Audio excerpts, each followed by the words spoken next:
Hey tout le monde, j'espère que vous allez bien. Aujourd'hui on se retrouve pour une toute nouvelle vidéo, de nouveau sur les anecdotes de tournage. Ça fait un moment que j'avais pas tourné une vidéo de ce style et je me suis dit, puisque c'est bientôt Noël et même que normalement vous allez avoir la vidéo pour le 24, donc c'est assez sympa, pourquoi ne pas faire une vidéo sur les tournages de séries ou de films sur le thème de Noël?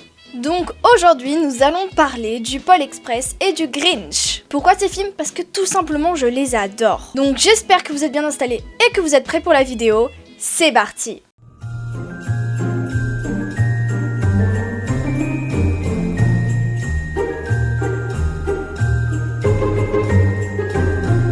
Nous allons commencer alors avec le Pôle Express. Ce film est sorti en 2004 et a été réalisé par Robert Zemeckis, le réalisateur de Retour vers le futur. Ça veut dire qu'il s'y connaît quand même un peu dans le domaine. Le Pôle Express est une adaptation en film d'animation d'un célèbre conte de Noël, écrit et illustré par l'américain Chris Van Allsburg. Je sais pas du tout si j'ai bien dit son nom, pardon. Dont le livre est tout simplement paru en 1985. Comme je vous ai dit, c'est un film d'animation. Donc tu as Robert Zemeckis et Ken Ralston qui vont décider d'utiliser une nouvelle particularité justement de l'animation. Il s'agit de la performance capture. Je le dis en français, c'est peut-être un peu plus compréhensible. C'est une avancée décisive tout simplement dans la technologie de la motion capture. Ce procédé tout simplement permet de recréer à l'identique les gestes des acteurs tout simplement en infographie.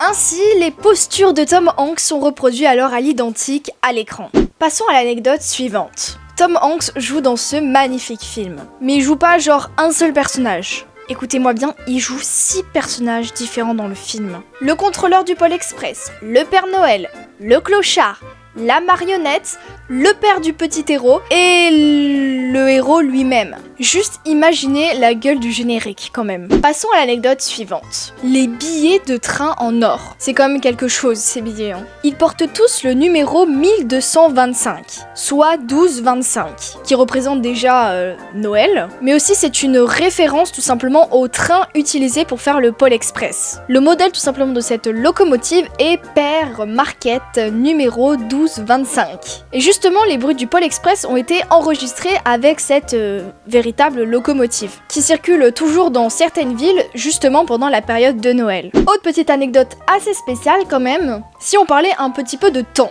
Quand le personnage principal tout simplement rentre dans le train, sur l'horloge c'est annoté 23h55. Parce que vous savez, 24 ou 25 décembre quand même, Noël ça se passe dans ces zones-là. Mais pendant tout le déroulement de l'histoire, il sera toujours 23h55. L'heure ne change jamais, sauf à la fin du film quand même. Je pense que désormais nous pouvons parler du Grinch. Le film est sorti en 2000 et est réalisé par Ron Howard. À savoir qu'il y a eu quand même un dessin animé sur le Grinch en 2018. Mais dans cette vidéo, on va pas parler du dessin animé, on va parler du film. Donc le Grinch, c'est aussi une adaptation en film d'un livre. Ce livre date de 1957 et a été écrit par Theodore Geisel, connu sous le pseudonyme de Dr. Seuss. J'adore ce pseudo, je trouve ça trop drôle. Il a beaucoup été courtisé justement par Hollywood, mais il ne souhaitait pas que son roman soit tout simplement adapté au cinéma. Mais bon, c'est pas le cas, il a été adapté au cinéma, Jim Carrey dedans, et ça c'est cool. En parlant de Jim Carrey, il y avait environ 2 heures pour mettre tout le maquillage sur la tête de Jim Carrey, plus 1 heure pour tout enlever. En plus, l'acteur portait des lentilles jaunes. Le problème, c'est que Jim Carrey n'aimait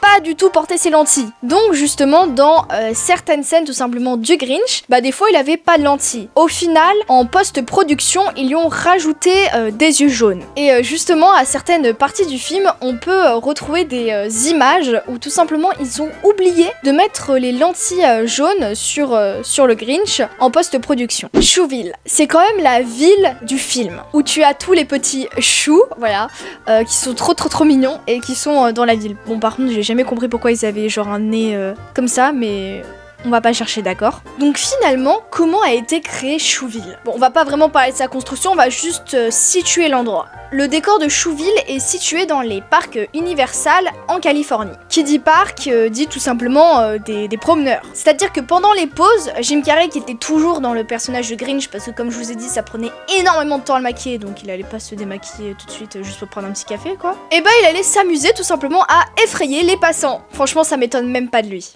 Et pour cette dernière anecdote, nous allons parler un petit peu du scénario. surtout du speech de Jim Carrey. En effet, lors de la scène tout simplement où le Grinch lit son agenda et il dit 18h30, dîner avec moi-même, ça je ne vais pas annuler, et bah cette scène a tout simplement été improvisée. Comme quoi l'acteur tout simplement ne manque pas d'imagination. Et voilà, c'est la fin de cette vidéo, j'espère qu'elle vous aura plu. Si c'est le cas, n'hésitez surtout pas à me le dire dans les commentaires, ça me ferait énormément plaisir. Ça faisait un moment que j'avais envie de tourner une vidéo sur les anecdotes de tournage. Bon là, un petit peu courte, thème sur Noël et tout, vous inquiétez pas. La prochaine, on essaiera de se centrer vraiment sur un film comme les dernières. En même temps, n'hésitez surtout pas à me donner des idées de films dans les commentaires et je ferai mes petites recherches de mon côté. En tout cas, si la vidéo vous a plu, n'hésitez surtout pas à lâcher un gros pouce bleu, à vous abonner en activant la petite cloche pour recevoir des notifications dès que je sors une prochaine vidéo. C'était Juris et on se retrouve très bientôt. Bye!